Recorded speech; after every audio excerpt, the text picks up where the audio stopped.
If your income feels shaky, the moment growth slows down. I know that feeling more personally than I wish I did. I've watched the numbers flatten before and felt that quiet pressure creep in, the one that makes you wonder whether something underneath the business is starting to slip. If your income only feels safe when it's accelerating, your business may be more fragile than it looks. What surprised me the first time I experienced this wasn't the slowdown itself. It was how quickly my thinking changed. Nothing dramatic had actually happened. Revenue hadn't collapsed. Clients hadn't disappeared. But the moment the upward curve softened, my nervous system reacted like something urgent needed fixing. That reaction taught me something important. Momentum can hide structural weakness for a long time. When things are growing quickly, almost every system looks healthier than it really is. The pipeline feels full. Cash flow feels reassuring. Activity is high enough that small inefficiencies don't stand out. Speed has a way of covering cracks that only become visible when the pace naturally levels off. The fear of losing momentum usually isn't about growth, it's about what the slowdown might reveal. I remember a stretch where revenue had been climbing consistently for months. On paper, everything looked strong. I assumed the structure underneath must be solid because the results kept improving.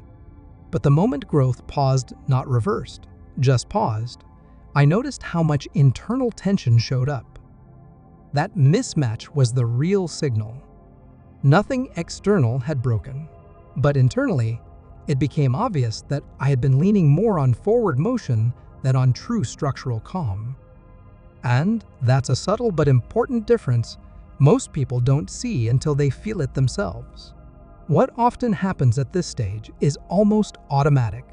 The moment momentum softens, the instinct is to push, add more outreach, launch something new, increase activity, layer more effort on top of the system just to get the graph moving again. I've done this more than once. Sometimes that extra push creates a short-term bump, but more often, it just makes the business heavier. More moving parts, more complexity, more things that require your attention to keep working. From the outside, it can still look like growth. Internally, though, the system becomes more sensitive, not more durable. When every slowdown triggers more effort, the business usually isn't underbuilt, it's understabilized. This is where the conversation quietly shifts from building to operating. Early on, momentum feels like proof you're doing something right. And to be fair, early growth does matter. It shows there's demand. It shows the market is responding. It gives you signal. But durable income systems eventually have to pass a different test. They have to remain composed when the pace of growth naturally fluctuates. Because every business, no matter how strong, moves through cycles. What changed for me was learning to watch my own reaction during those quieter periods. If a slightly slower month created urgency in my body, that was information. Not necessarily that revenue was in danger, but that the structure might still be leaning too heavily on constant forward motion. Over time, I started noticing something interesting. Some of the healthiest stretches in the business didn't feel exciting at all. They felt steady, predictable, almost uneventful. At first, that was uncomfortable. We're conditioned to associate excitement with progress. But the longer I stayed in it, the clearer it became. Calm systems tend to last longer than exciting ones. If your income system makes you anxious, the moment growth pauses, it may still be depending too much on speed to stay healthy. This doesn't mean you stop caring about growth.